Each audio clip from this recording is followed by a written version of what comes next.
In the fall of 1903, the quiet town of Van Meter, Iowa, was shaken by a series of strange events.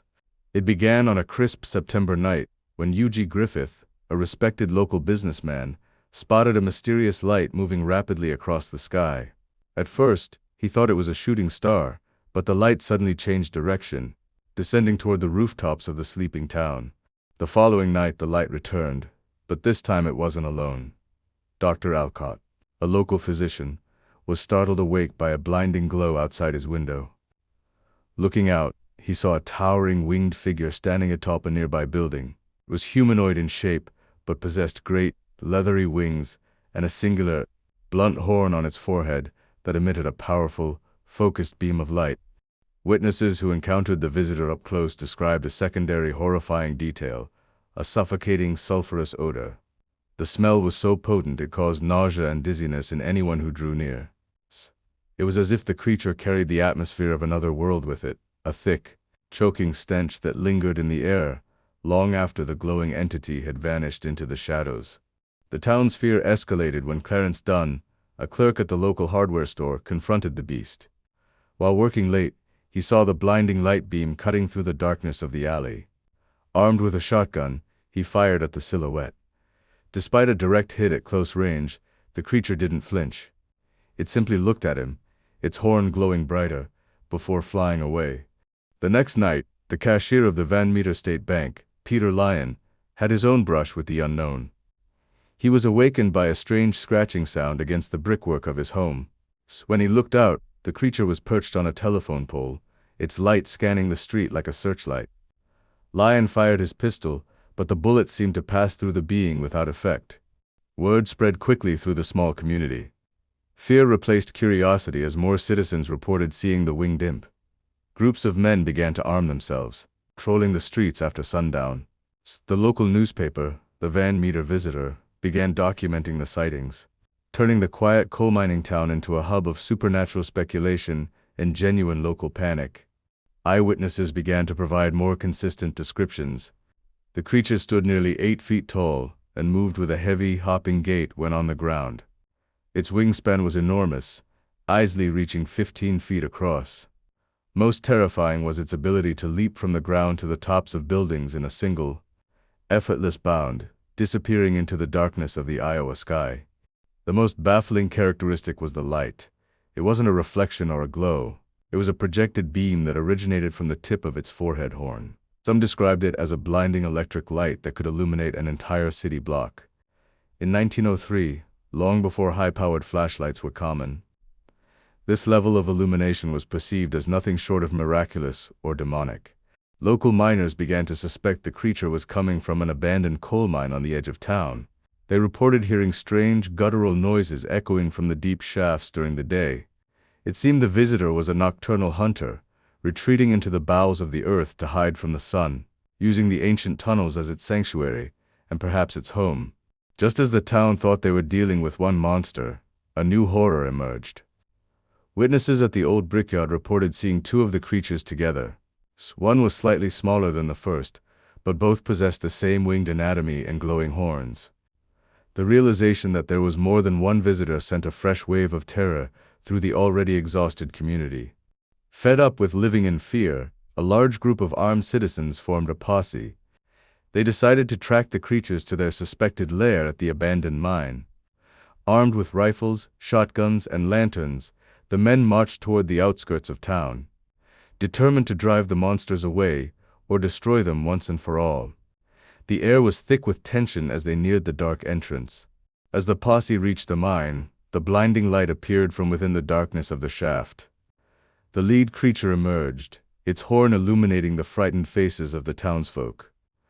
Before it could take flight, the men opened fire in a thunderous volley. The sound of dozens of guns echoed across the hills, but the creature seemed completely unfazed by the lead rain. Despite being hit by countless rounds of ammunition, the creature did not bleed or fall. It stood its ground, emitting a high-pitched, piercing whistle that grated on the men's ears. It then slowly descended back into the mineshaft.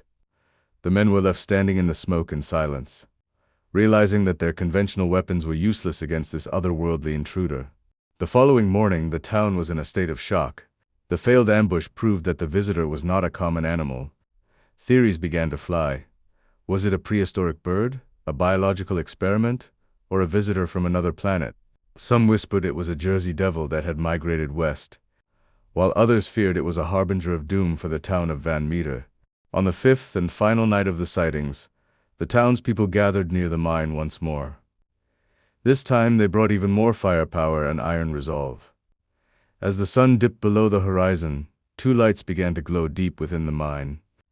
The two creatures emerged together, their combined light beams turning the night into day as they prepared for one last stand.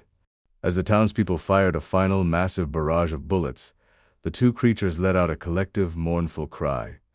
Instead of attacking, they spread their massive wings and took to the sky.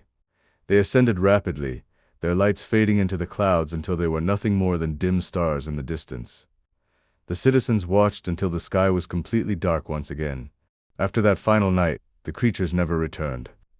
The blinding lights vanished, and the sulfurous stench eventually faded from the Iowa air. The town of Van Meter returned to its quiet agrarian roots. But the memory of those 5 terrifying nights remained etched into the minds of every man, woman, and child who had witnessed the winged imp.